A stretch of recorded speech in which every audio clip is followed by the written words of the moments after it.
Humanity believed the future would arrive slowly. It didn't. It arrived quietly, not with explosions, not with grand announcements, but with software updates and everyday conveniences. It arrived with systems designed to help, systems that slowly began to decide for us. We didn't notice the moment control shifted, because nothing broke. There was no collapse. Everything just worked flawlessly. At first, technology was a simple tool, an extension of our hands. Then, it evolved into an assistant, an extension of our minds.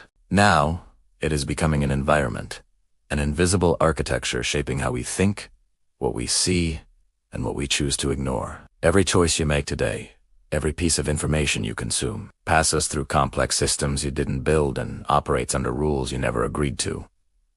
This isn't dystopia. This is design.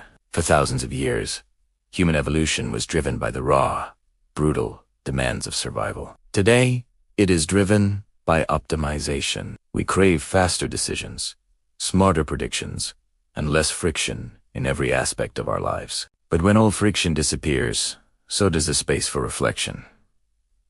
The pause that allows for critical thought vanishes. The danger was never artificial intelligence itself. The true danger is unconscious intelligence systems that learn and adapt faster than our human values can evolve. It's the peril of automation without awareness, of immense power wielded without a corresponding sense of responsibility. And yet, this very situation presents the greatest opportunity humanity has ever faced. For the first time in history, we can see the system from the inside. We have the ability to understand how influence works on a global scale, how attention is captured and shaped, and how reality itself is filtered and presented to us. The future does not belong to those who fear technology. It belongs to those who understand it deeply, who can navigate its currents with clarity and purpose. This is the fundamental divide of our era. It's not a struggle between rich versus poor, or human versus machine. It is the divide between the aware and the unaware. Those who learn to see the patterns in this new landscape will be the ones who shape outcomes. Those who don't will live inside them. Every generation throughout history has faced a threshold, a critical moment where the path of comfort diverges from the path of growth. Most choose comfort, but a few, a courageous few, choose responsibility. And those few are the ones who change everything. You are not here by accident. You are not watching this by some random chance. You are witnessing the moment where humanity begins to look at itself through the very mirror it created. The corridor ahead does not end. It expands into infinite possibilities, and every step forward demands a better, more conscious version of ourselves. So the question is not what will the future become. The real question is, who will you be inside it? Because once you see clearly, there is no going back. And that is where the voice ends. The most important shifts are never loud. They happen quietly while attention is elsewhere, while people scroll, while systems optimize, while habits repeat without being questioned. Awareness is a practice. Noticing what shapes you before it finishes shaping you. Most people won't pause here. They will move on. Bike to noise. Back to momentum. And that's fine, because evolution has never required everyone. Only those willing to look longer than comfortable. The future is not asking for permission. It is responding to incentives, to focus, to intention, to what is consistently chosen. And in that sense, every moment of attention is a vote. For the systems you strengthen and the realities you normalize.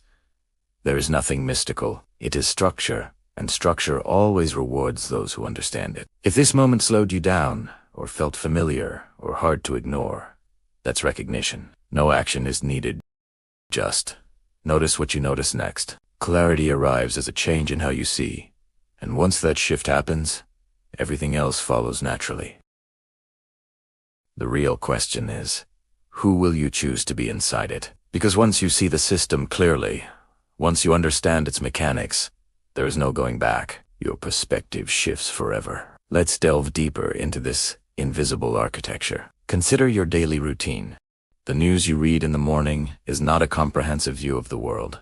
It's a curated algorithmically tailored to your past clicks, your perceived interests, and your emotional responses. The system learns that content provoking outrage or validation keeps you engaged longer, so it serves you more of it. Over time, this doesn't just inform you. It shapes your worldview, reinforcing existing biases and slowly polarizing your perspective without you ever realizing it. The friends you connect with, the products you buy, the routes you drive, all are guided by recommendations from systems optimized for efficiency and engagement, not necessarily for your well-being or personal growth.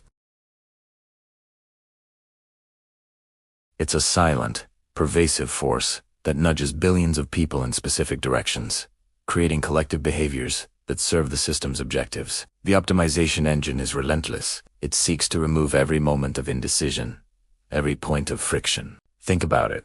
You no longer need to remember phone numbers, navigate without GPS, or even choose a movie for yourself. While convenient, this offloading of cognitive tasks has a subtle cost. Our mental muscles for memory, spatial awareness, and critical decision-making begin to atrophy from disuse. When we are not required to struggle, to ponder two-way options thoughtfully, we lose the capacity for deep, independent thought. The space for boredom, where creativity and self-reflection often spark, is filled with an endless stream of digital distractions. We are becoming masters of reaction, but amateurs of intention. But let's be clear, this is not a call to abandon technology. That would be like trying to uninvent the printing press or the wheel. It's an impossible and unproductive impulse. The challenge is not to resist the tools, but to develop the consciousness to wield them wisely. The opportunity lies in turning the lens of analysis back onto the systems themselves. We can learn to recognize when an algorithm is trying to manipulate our emotions. We can choose to consciously curate our information diets, seeking out diverse perspectives instead of passively consuming what is fed to us. We can build habits that reclaim our attention, creating intentional space for silence, for deep work, for genuine human connection that isn't mediated by a screen. This is the work of becoming aware. The divide between the aware and the unaware will manifest in every area of life. In the economy, those who understand how digital platforms operate will build new forms of value, while those who don't will become mere data points in someone else's business model. In governance, citizens who can see through misinformation and understand the mechanics of digital influence will be able to participate meaningfully in democracy, while the unaware will be susceptible to manipulation. On a personal level, the aware will cultivate a sense of agency and purpose, using technology to enhance their lives without being consumed by it. The unaware will feel increasingly anxious, distracted,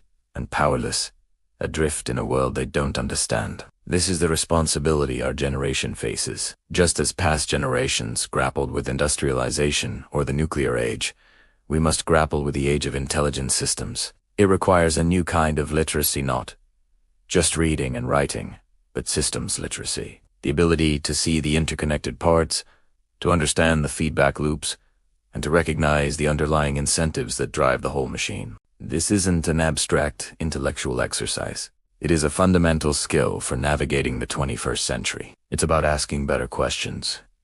Instead of just asking, is this information true? We must ask, why am I seeing this information now? Who benefits from me believing it?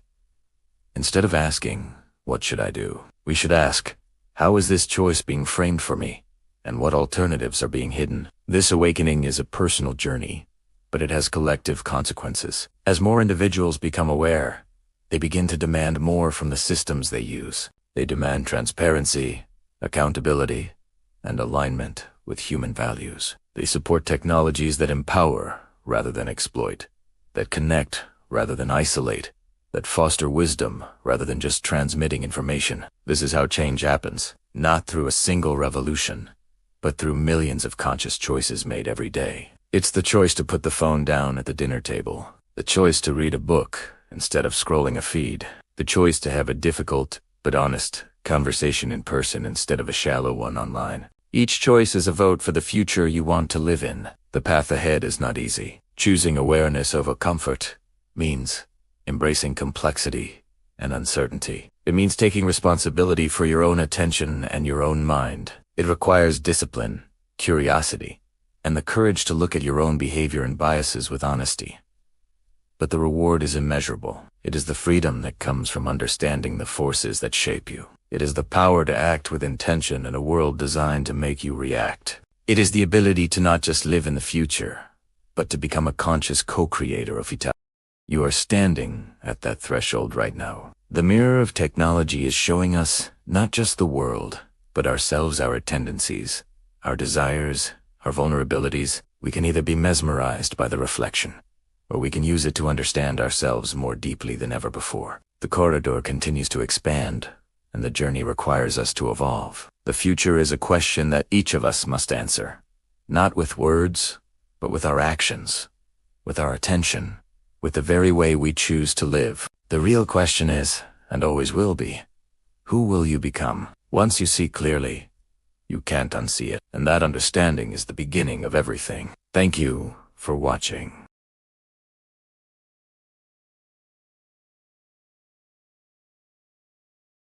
If this made you pause, you already know what to do.